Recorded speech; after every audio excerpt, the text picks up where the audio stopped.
Right now, all of you have your phones in your pockets, and you'll be hard-pressed not to look at it over the next 10 minutes. This device has more control over your life than you do, yet companies still try to sell to the changing consumer in traditional marketing, which diminishes the return on investment. nuapps identifies the need for businesses to shift their marketing focus and meet their customers in an environment of their choice on this device. My name is Amy Law, CEO of nuapps, and with me today is my management team. Ms. Yonaran, Mr. Downton, Mr. Kim, and Ms. Ban. And as a mobile solutions firm, we take pride in leading our clients into the mobile market to stimulate their marketing strategy. Our mission is to revolutionize networking and marketing virtual enterprise. Therefore, when you think nuapps, think growth. Our mobile solutions help growth in the modern technological world. It's a missed opportunity not to expand in the world of mobile. nuapps was founded in 2012 at Francis High School in Fresh Meadows, New York. Since then, we have successfully launched 8 apps, such as Easy 100, Matchware, and Brooklyn Sweet Savory. As a C corporation, nuapps employees and shareholders will be immune to the legal conflicts and financial liabilities. And we believe that our stock price will increase based on a positive investor outlook.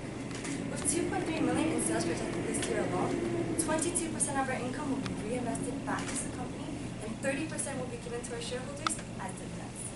nuapps sees a need for change in the industry. Globally, only 10% of all tech employees are women. And as you can see in the chart, there's a severe drop in girls' interest in computer science, making one of our short-term goals to build a recruitment program that supports high school girls interested in technology.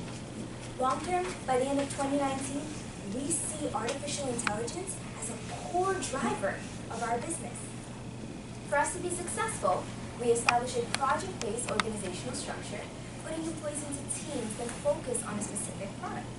We also develop a co-CEO system made up of the CEO and the CTO, where the CEO manages the company's overall efficiency and the CTO maintains nuapps' technical vision. With this co-CEO system, we plan to launch 8 apps this year alone. HR makes this possible by creating an employee-focused program, New Perks, which helps us recruit better talent. We also use Slack, a team collaboration app, and an online classroom for employee professional development, all of which improve corporate efficiency. Ms. Ban will elaborate further on our strengths. One thing our clients love is that their ads can't be blocked. Since their ads are stored natively, our clients are guaranteed to reach a wider audience. And this is all possible due to our second strength, which is that we are able to recruit only the best programmers within New York City, which allows us to stay on the cutting edge of technology. One weakness is keeping up with the most current industry standards. That's why we've created industry partnerships with USAA and a tech entrepreneur, Bradley Smith, to mentor and support our young software engineers. The biggest opportunity in mobile is improving technology. Innovations such as Google Cardboard uses access to VR, expanding our target market. The possibility of rising competition is a threat. However, our developers will be providing professional development and will earn the CompTIA A+ IT certification, which assures a competitive edge over any potential competitors. One additional opportunity is a healthy economy. We use a key leading indicator, the stock market, to determine the direction and health of the economy. The NASDAQ, the Dow Jones, and the S&P are at all-time highs. We project that the stock market will have a healthy economic outlook for 2018 for business investments. We predict that further business investments will continue to reach new clients, such as purchasing mobile solutions offered by nuapps. Trends in retail sales helps us understand consumer behavior. Cyber Monday sales jumped over 17% from last year, showing how big a role technology is playing in business and consumer sales. Since the stock market is healthy and retail sales are increasing, consumers are spending more, stimulating global growth, leading nuapps to beat projections this year alone. More and more people are moving towards the trend of checking their phones every 15 minutes. In 2016, experts predicted that $101 billion would be spent on mobile applications by the year 2020. Earlier this year, experts revised and increased their predictions to $189 billion by 2020. In addition, Pokemon Go has earned $2 billion with in-app revenue alone in 2017. The statistical growth of the market shows exactly where the mobile industry is heading and explains exactly why nuapps represents such a huge opportunity. Additionally, when analyzing the industry, we found that 90% of time on mobile devices is spent within apps. This is why nuapps has chosen to specialize on app development and in-app advertisements. There are 54 advertising and marketing firms within virtual enterprise with a total of $18 million, and nuapps owns 12% of the marketing sector. And by the way, it's important to note that nuapps owns 100% of the mobile subsector. When analyzing the marketing sector, we found that we are the only company to fully profile our clients and the industries that they work in. Our competitors only offer web advertising as their most advanced offering, which is good, but it's not nearly as effective as mobile. nuapps is creating a unique brand presence on the most important devices of the 21st century, and Mrs. Law will now elaborate on who we target.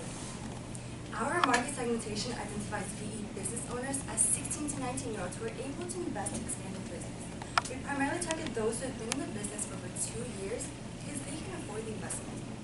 To reach this target market, our marketing needs to be client-focused. So we developed it around 5 principles. The 5 P's work with print advertising. It's not as effective with mobile. So we changed the 5 P's to the 5 C's, catering to our customers, cost of success, convenience, communication, and confidence. How do we cater to our clients? The first thing we do is profile our clients, their industry, and their competitors. After an analysis, we recommend them to invest in a custom app or an in-app advertisement. Ads can be placed on 3 of our own apps, V+, Cryptopedia, and NewShot, our own virtual reality game. We see these 3 apps as key drivers for advertising dollars, which leads us to communication. We see communication as a key factor in creating reliable relationships with our clients by explaining why mobile marketing is important to their future success.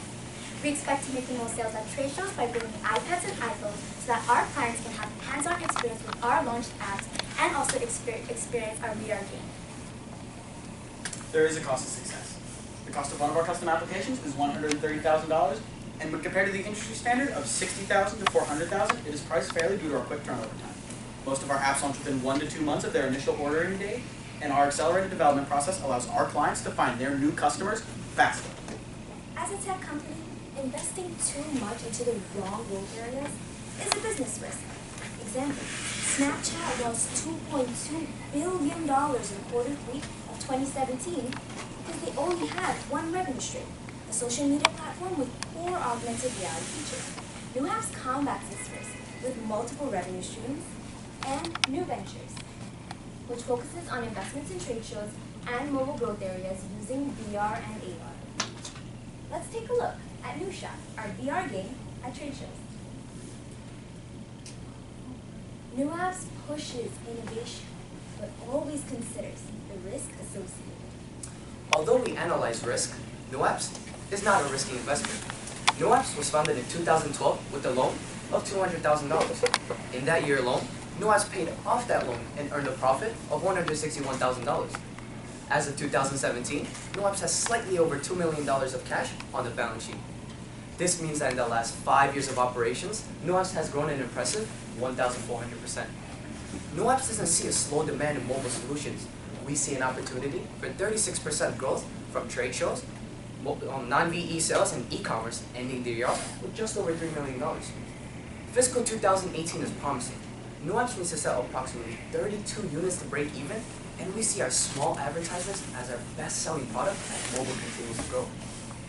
Our annual expenses for the year is approximately $1.7 million, and as shown in the chart, we see a net profit of $543,000 and a healthy profit margin of 23.6%. With our vision for growth and our projected dividend increase, consumers are spending more, stimulating global growth, leading nuapps to be projection this year alone. The adoption rate of mobile is twice that of the internet, 3 times that of social media, and 10 times faster than PC. The mobile device has become our communication tool, our diary, and our wallet. nuapps unlocks an incredible opportunity to connect everything together, transforming the way we live. Grow with us. Grow with nuapps. Thank you.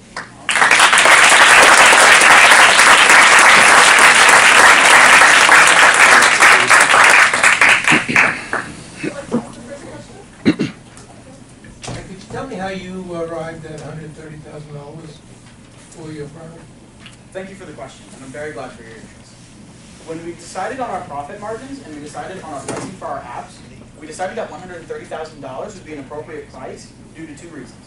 The first reason being that we are the only company in virtual enterprise to offer fully customizable apps, and the second reason being that our primary goal is to help the mobile revolution within virtual enterprise. $130,000 is approachable to a lot of companies who have a large profit margin for the year and have a lot of money in the bank. And oftentimes, it is a worthwhile investment, and we see a lot of our clients moving up from small, medium, and large ads, indicating that they have a great return on their investments. The other thing is, since we want to help our clients, we do not exploit our power in the virtual industry and price our apps unfairly. We want our apps to be affordable to many because we want to see more people move to the mobile platform.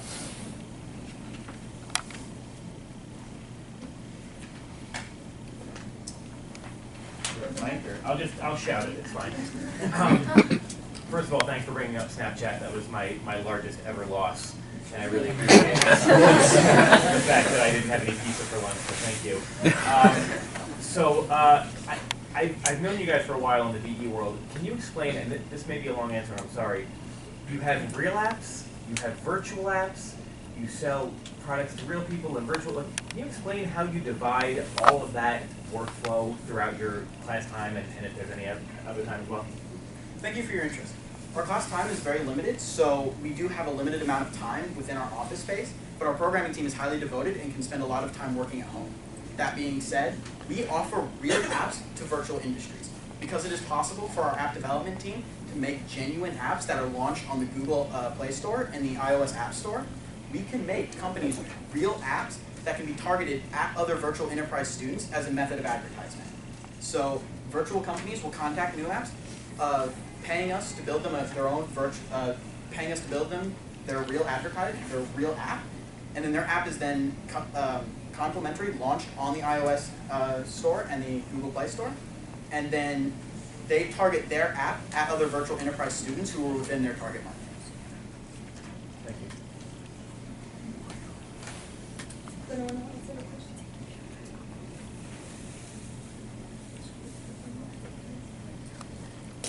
Good job.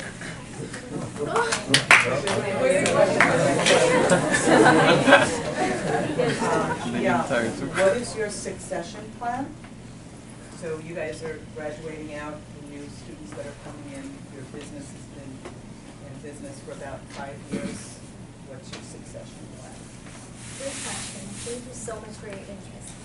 Basically, our succession plan, once we graduate and the new fiscal year comes, is to have our recruitment program continue, and we have a three-year system, where our sophomores and juniors are put into the system to develop their skills, and developing their skills in computer science, entrepreneurship, and all of these aspects that are used at new labs. We feel that next year when they come into our program, they will know everything that they need to know to further the success that we've made so far. And with our internship program, our recruitment program, and our three-year system, we feel that everything we've laid out for them will be complete.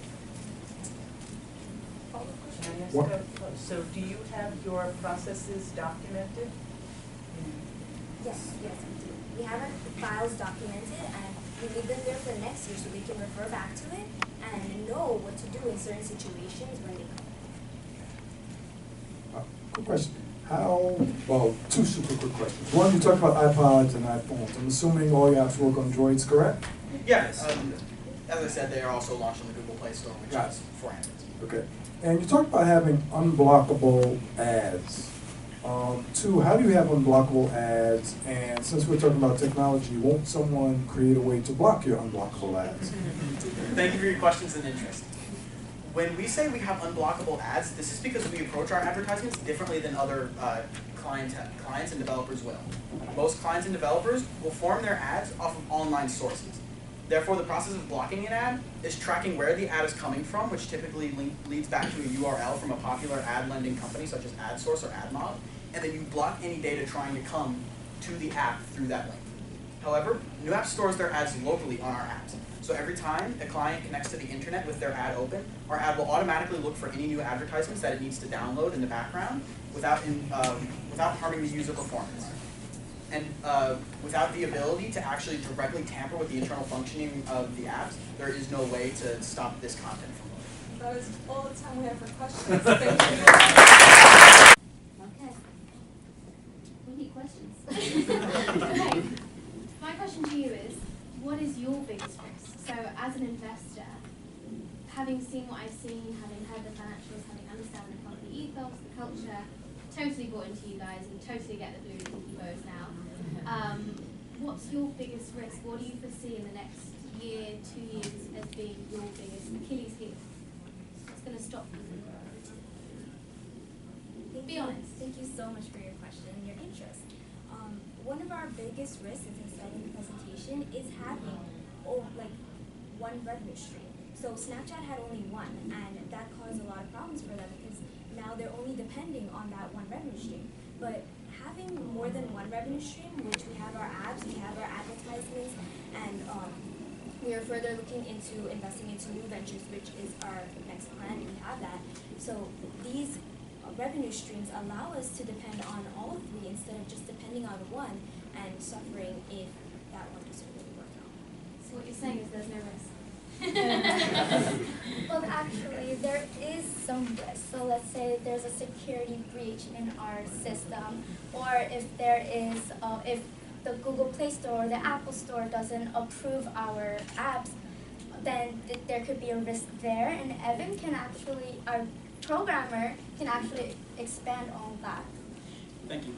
When we talk about uploading apps to the app stores, it's not a seamless process. We don't send an app to Google or Apple and say, hey, look at our nice app. They have to actually sit down and prove it, make sure that it's a legitimate app, make sure it has legitimate functionality, and of course isn't going to damage anyone's phones. So there is an approval process.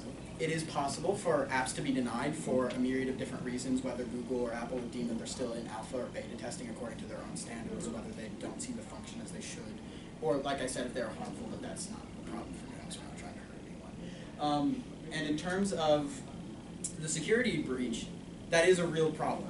I'm sure we all heard about the Uber security breach, which they paid $100,000 to cover up, and then that looked horrible for them, and it really hurt their drivers, and I'm sure it's going to hurt their business even further. New Apps protects against this to an extent by not collecting our customers' personal data. Any data we collect may be around their usage habits of our apps, but we don't associate what they do inside of our apps with their own personal name. So we aren't associating what they're doing with, their identity in any formal way. So in the event of a security breach, they're not put at risk. Our clients are protected.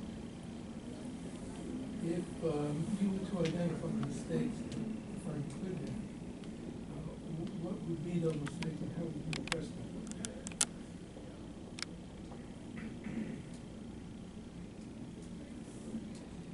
All right. Okay. I would like to answer your question, Sure. actually.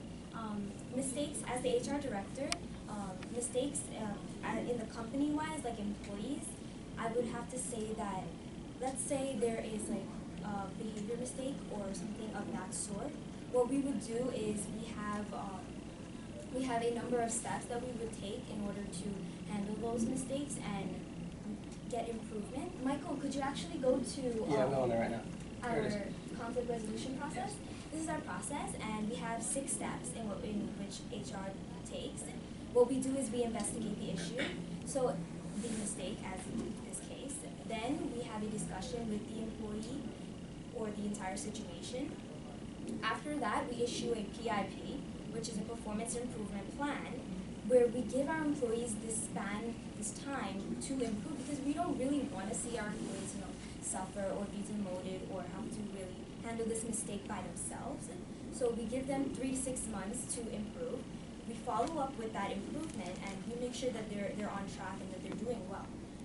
If that improvement does not happen, then we have a discussion with the board of directors to see about a demotion, but we really go to that. Thank you. Very fair. I have a question because I absolutely love that you're recruiting girls. Talk to me about your recruiting process. How do you get girls interested in coming into your company? Thank you for your question. To get girls into our company, with the recruitment program, it's a system of 3 years. We have it for both males and females, but we're really interested in trying to get the girls into the system because we know there's a lack of computer science interest in girls, and we feel that they should have the opportunity to develop their skills and learn this way. So what we do is the 3-year sequence has computer science information, it has entrepreneurship and business information. So The 10th and 11th graders are also in this program, and by learning and developing these skills before they come into NUapps, it gives them a heads up and a step up so that they can continue where we start. That's all the time we have for questions. Thank you guys so much.